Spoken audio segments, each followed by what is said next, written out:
Welcome, GeoTrig. This is section 3-4, parallel lines and triangles.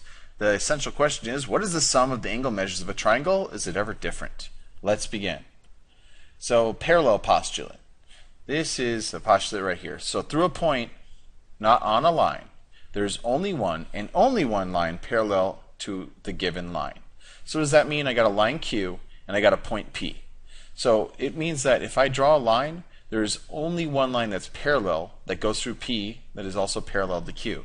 And that kind of makes sense, because if I draw this line P right here, there's only one way to make this parallel, because if I kind of twist the line like this or like this, it's going to cross Q. Even if I just a little bit, eventually off screen, it's going to cross. So there's only one way to make this parallel. There's infinite points through point P, or infinite lines through point P, but there's only one line that is actually going to be parallel to line Q. We're going to use that for the triangles. So another theorem is the triangle angle sum theorem. And this is something you probably learned in 6th grade, but here it is again. The sum of the measures of the angles of a triangle is 180.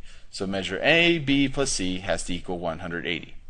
Well, that's something you were learned about in 6th grade. I don't know if you proved it. But we're actually going to prove it right now. And we're going to have to use that parallel postulate.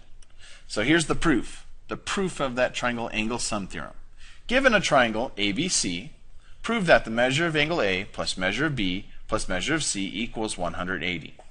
So the first thing we're going to do to prove this, and I'm going to make my two row proof, so statements and reasons. First thing I'm going to do is draw the line PR through B that is parallel to segment AC. So you pick some side of the triangle, and you're going to call that a segment, and then the other side you're going to draw another line parallel to that. So it's already drawn up here, and this is a line PR, and it's parallel to AC. So the reasons I can do that is that parallel postulate. Well, what's the next step? The next step here is we know that the angle PBC and angle 3 are supplementary. So angle PBC and angle 3 are supplementary. Why do we know that? Because angles that form a linear pair are supplementary. So I'm going to say linear pair. And because we've done that before, that's chapter 1 stuff. Okay, the next thing I could say is that the measurement of angle PBC equals plus the measure of angle 3 equals 180. So we're going to say the measure of PBC plus measure of angle 3 equals 180. And that's just the definition of supplementary angles. So I'm going to say supplementary angles. Angles. Okay, my next step. Step 4. Well, if I know that, I'm going to break down the measurement of angle PBC. So PBC is angle 1 plus angle 2. So the measurement of angle PBC equals measure of angle 1 plus measure of angle 2. And we know this because angle addition postulate. This was chapter 1 again. So angle addition postulate. An angle is the measure of the big angle is the measure of the two angles inside of it. Okay? Next step. Well, if I know all that, I can say the measure of angle 1 plus 2 plus 3 has to equal 180. So measure of angle 1 plus measure of angle 2 plus measure of angle 3 has to equal 180. How do I know this? It's substitution. So I'm taking this measure of angle 1, 2, substituting in for PBC. So this is substitution.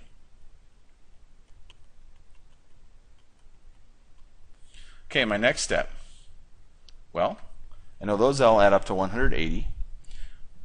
A few things I can see from the measurements on the triangle are angle 1 is congruent to angle A, and angle 3 is congruent to angle C.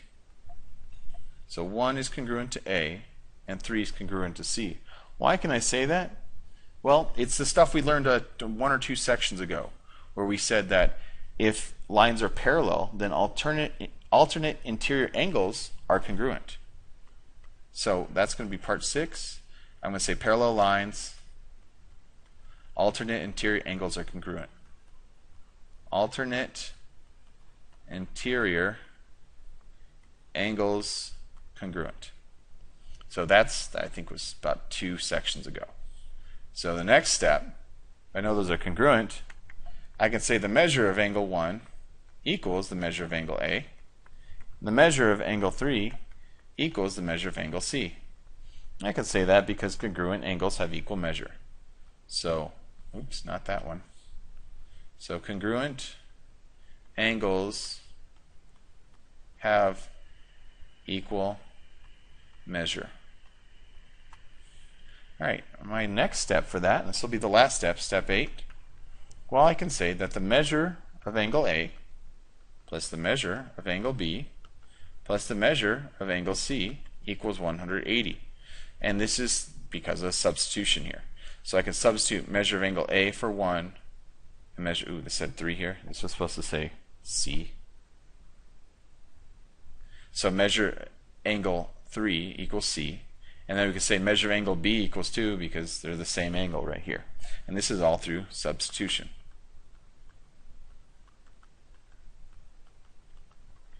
So that's how we get this. Proof of the triangle angle sum theorem. Another thing we could do this chapter, exterior angle of a polygon. So it's an angle formed by a side and the extension of adjacent side. All 3 cases is the exterior angle. So the side for this one is, this is a side of a polygon, and this is that extension of another side. Same over here. You have a side of a polygon, and we have an extension. Have a side of a polygon and an extension. So the one neat thing about these exterior angles is we have the triangle, or triangle, exterior angle theorem. What does that say? The measure of each exterior angle of a triangle equals the sum of the measures of the 2 remote interior angles. So basically the exterior angle equals the other 2. The measure of angle 1 equals measure of angle 2 and 3. So we can use this. Let's try some examples. Pause the video. Alright, let's begin. We know that triangles have to add up to 180 degrees, so this is just figuring out values of x and y using that property. So this triangle right here, ABD, I can say that 43 plus 59 plus x has to equal 180. And it's a matter of solving for x. Combine 43 and 59, I get 102 plus x equals 180. And I subtract 102 on both sides, so I get x equals 78. That's x. Let's solve for y. So now this other triangle, BDC, I can say that 49 plus y plus z equals, so that has to equal 180. Well, I don't know what y and z are, but I also got a big triangle right here, right? So before I figure out this equation, let's do the big triangle ABC. Now I can say that angle A, which is 59, plus angle B, which is 43 plus 59, or we can call that 5292, plus z has to equal 180. So let's solve for z right here. 59 plus 92 is going to be 101, 151 plus z equals 180. And then you subtract 151, z is going to have to equal 29. So there's z. But now we can use that to solve for y. So I'm going to erase this over here. Alright, so I got this triangle BDC is going to be 49 plus y plus z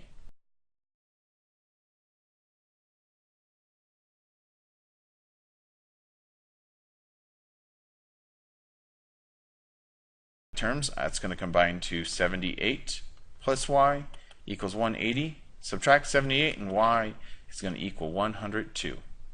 So my x is 78, y is 102. And that makes sense because, you know what, I didn't even need to do all that work.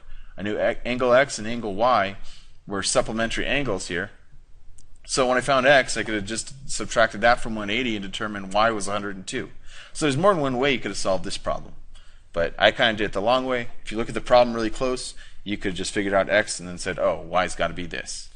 So, good. Try these examples. Pause the video.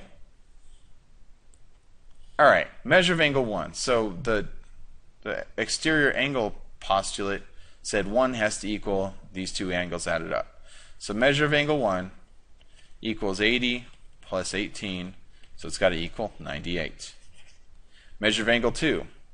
Okay, so this is a little trickier. So 124 has to equal 59 plus measure of angle 2.